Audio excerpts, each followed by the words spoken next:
Welcome back. We're here with Irish special teams coach. You're the tight ends. You're kind of a jack of all trades. Yeah. Scott Booker.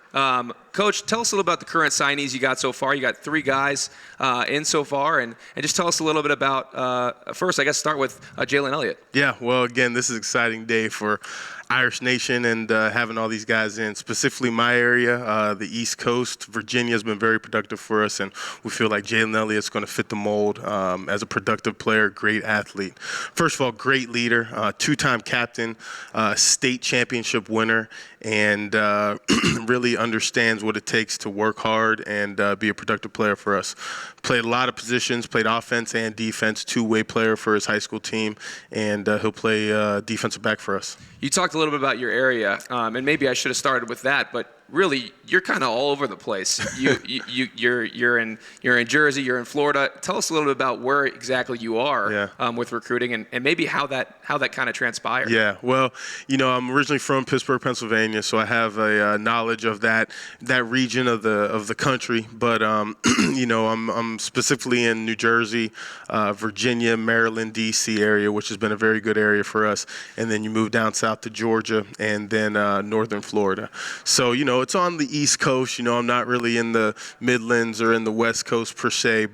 And then also what we do, we nationally recruit our position. So tight ends, I'm going all over the country. And then obviously specialists going all over the country for the best specialists in the nation. And we got one of the best ones in the class of 2016 with John Shannon. So we're excited about him as well. John Shannon. I mean, that's awesome to kind of get a very quality long snapper. I don't think people realize just how important a long snapper is to your success on special teams. Maybe talk a little bit about finding John and his recruiting process. Yeah, well, first of all, that topic of how important they are, they're probably the most underrated position because it's a position that is so unique to football. You're talking about an exchange that is either 7 yards as a short snap or 14 yards. So there's no exchange between 2 people that are longer than the short snap and long snap. Scott Daly's done a tremendous job for us for the past 3 years. We'll continue to do a tremendous job. And then we got the #1 long snapper in America with John Shannon.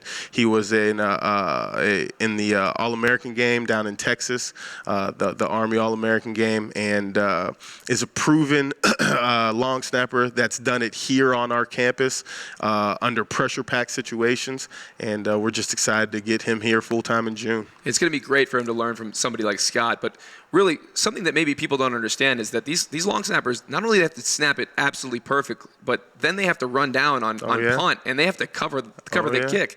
How important of that coverage, the aspect, is that to you? What do you look at in the recruiting process with regards to coverage? Well, again, we'll go back to Scott Daly. Scott recovered a fumble against Boston College this year. Big play. Because of his, ability to run down the field. So first and foremost, the biggest thing we're looking for is accuracy and speed in the long snap and in the snapping ability. So that's the first thing we're looking for. We're looking for them to be able to reproduce the mechanics of long snapping every single rep. And so when you can reproduce those mechanics, that's whenever you become good to great.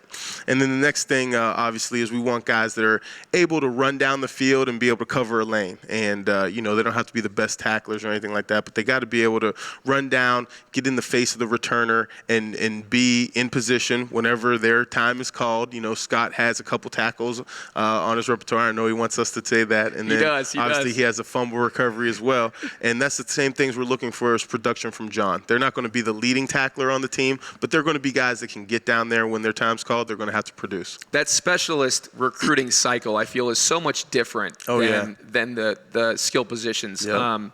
Maybe walk through the uninitiated to how you kind of identify specialist targets and then move forward with them. Yeah.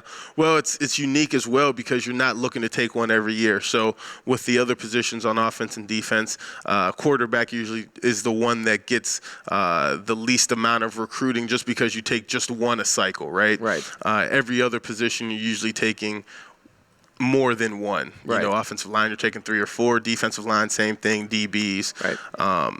But whenever you look at specialists, there could go 2 or 3 years without taking a position, just because, that's a unique position, and you probably are only going to have one field goal kicker, one punter, and one long snapper on scholarship at one time. And so, with having Scott as a fifth-year senior and then having John with all of his eligibility to go, the Irish probably won't be taking another long snapper for quite some time. Right. And then when you look at Justin Yoon being a true freshman, when you look at Tyler Newsome being a redshirt freshman, I'd say our specialist position is in a pretty good situation. I gotta throw some love, because you only can take so many specialists. You gotta have some quality walk-ons for depth, right? No question. So no question. I just maybe talk a little bit about those guys that really make up the depth of our specialist unit in the battery, and just a little bit about how important they are to the team and our preparation. Yeah, very true.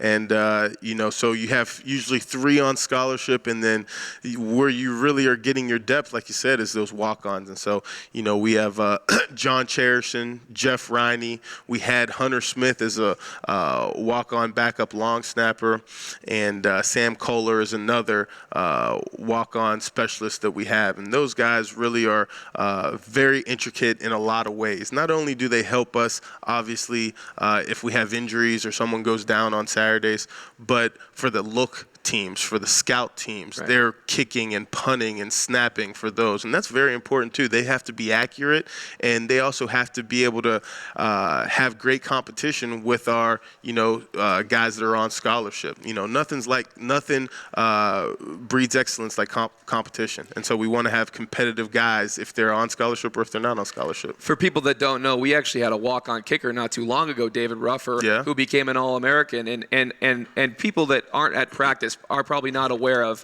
how many kicks really go on in a special teams period, and the kind of look that those guys give us. So obviously we're very thankful for that. Maybe just finally, I want to talk about a little bit of Kevin Stafferson, North Florida guy, and one of your recruits. Maybe just talk a little bit about going down into Florida and get somebody out of the South. Yeah, so KJ, North Florida young man, and he definitely was excited about being at Notre Dame. He came up to our Irish Invasion in the summer, which is a great event that showcases some of the top talent in America, from Florida to Texas to California to the East Coast to the Midwest. We have some of the best talent, and, he was one of the, if not the best wide receiver we had.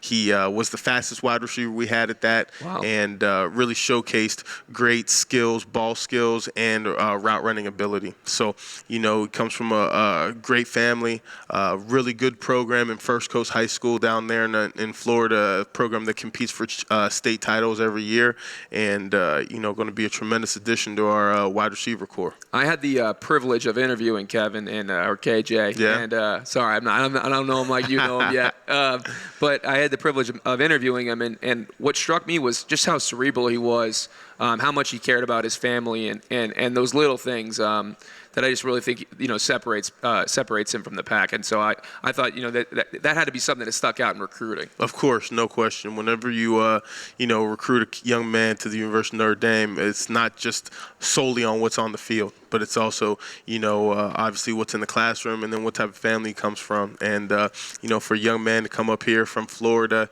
in the winter, his first weekend up here, we got a little bit of the white stuff, a little bit of snow, not too much, but he's just done a great job of just immersing himself in Notre Dame and academics and in our workouts, and it's going to be a really good addition. I was going to say, what do you mean with white stuff? It's 50 degrees outside, Coach. There's no question. We should put the cammers around and just show this beautiful day. Showcase Notre Dame. There's not a cloud in the sky. It's a beautiful day, and no question. Just all right.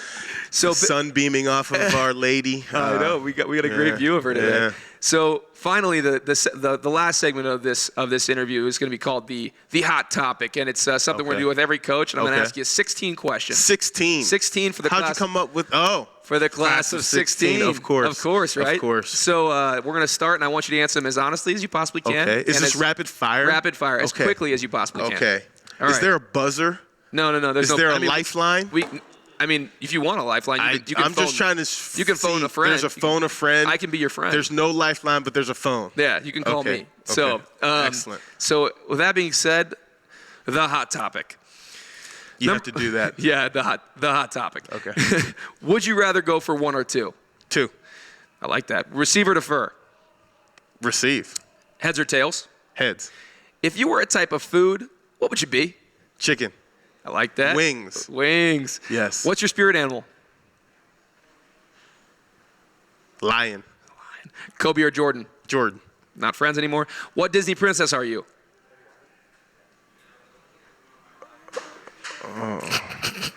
Where's that phone? Well, it's right. It's right here. You want? Yeah, You need I a need name. to phone a friend. No question. You could be Rapunzel, No.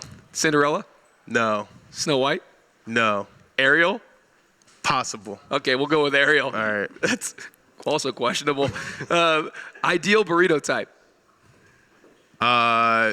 Double chicken and steak, no beans. Oh, I like that. Do you think Disney World is a trap operated by a mouse? No. Okay. Would you rather be Coach Brian Kelly or SID Mike Birch for the day? Wow. Great question. Brian Kelly or Mike Birch for a day? It's first instinct. You got to go. Brian Kelly. There you go. Do you use umbrellas? No. Come on, man. Yes, Be, good question. be sensible. Go-to dance move. Running Man. I might have to have you demonstrate. If your life was a movie, what actor plays you? Shamar Moore. All right. Scale of 1 to 10, how attractive are you? I can only get to 10. No, I mean, you can answer whatever you want. It's your answer. Okay, but you only gave me 1 to 10. You had parameters. I mean, you can go off the scale if that's where you want to go. Okay. I think we got the answer we want. If you could have one superpower, what would it be? Flying. Coach, you like being tickled?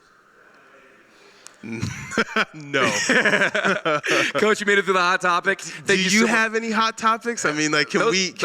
No. You know? It's only one way. Thank you so much, Coach, for being on the show. With that, we're going to go to the icon video from Georgia Tech. Thanks so much. We'll see you in a bit.